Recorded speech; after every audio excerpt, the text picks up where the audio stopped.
হা ইয়া জের, মিম জের, সাউন্ডটা কি হয়েছে? এটা তো হলো বাংলা বললাম। যদি আমরা আরবিতে পারবো কিনা দেখেন তো, আমরা নিজেরা পারবো না। যেমন এখানে জের বলতেছি, জেরকে কাসরা বললাম, ফাতহা দম্মা। তাহলে একটা কি হইলো, বাচ্চা এমন একটা ইলম নিল যে আরবির থেকে আরবি শিখলো। কারণ এটা যদি কোনো একটা আরবি বাচ্চাদের সামনে সে বলতে যায়, জের বললে কেউ বুঝবে না, জের বললে কেউ বুঝবে না। তার মানে আবার সে নতুন করে পড়া লাগবে, আবার সে নতুন করে জেরকে কাসরা বলে শিখতে হবে, জবরকে ফাতহা বলে শিখতে হবে, দম্মাকে ফাতহা বলে শিখতে হবে। কিন্তু ওই বাচ্চাটাকে যদি ওই সময় জের না বলে কাসরা বলা হয়, ফাতহা বলা হয়, দম্মা বলা হয়, তার এইটা ধরতে যত সময় লাগবে, ওই কাসরা জয়ের জবর পেশ বলতে তত সময় লাগে। তাহলে দেখেন তো, আমরা যদি এটা বলতাম বা কাসরা বি, কি হয়েছে? বা জের বি, বা কাসরা বি। আর ওই যে যুক্ত অক্ষর হয়েছে বিস, কেমনে হইল? এটা শুধু বলার সময় একটা সিস্টেম।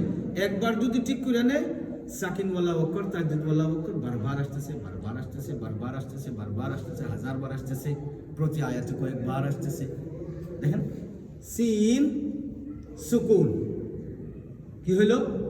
সিন সুকুন। তাহলে কি হইব? বা কাসরা বি, সিন সুকুন বিস।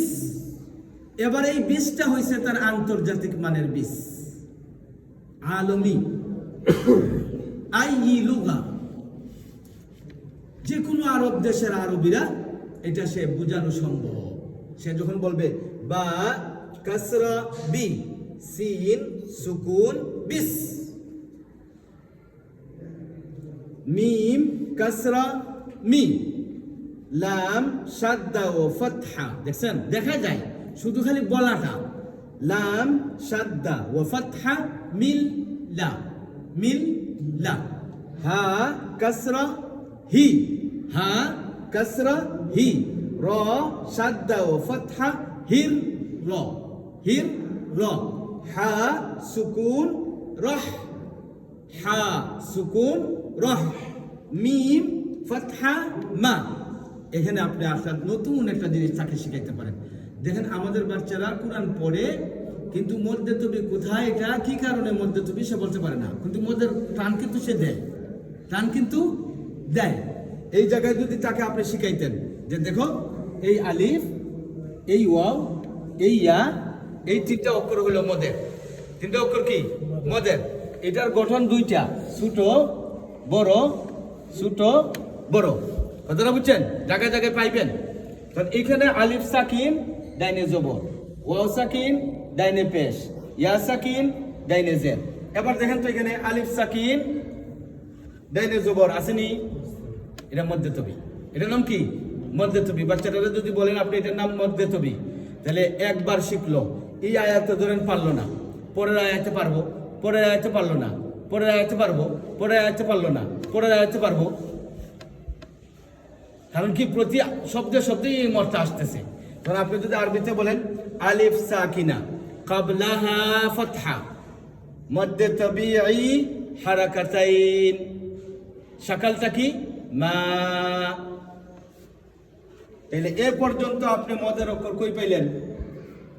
শুধু এখানে, শুধু এখানে। তাহলে এরপরে আসেন, নুন কাসরা নি, র, র শাদ্দা ও ফাতহা, নির র, হা কাসরা হি। এই যে ইয়া সাকিন, কাবলাহা কাসরা, মধ্যে তবিঈ হারাকাতাইন, হি মিম কাসরা মি। আমরা যে পড়াই যে তাসদীদ, ওইভাবে ওই তাসদীদই, ওটা তো তাসদীদ, যে ওটা শাদ্দাই তাসদীদ, যে ওটাই বলতেছি, মানে এভাবে যে আমরা পড়াই আগে মুখস্থ করাই যে তাসদীদ আলা হরফ দুইবার পড়া যায়। হ্যাঁ, এটাই তো বলতেছি, আপনারা একটা সিস্টেম করছেন। এটা শুনছি আমি, এটা আমি শুনছি, কিন্তু শুনছি। আপনি তো এখানে আর ওইভাবে বলেন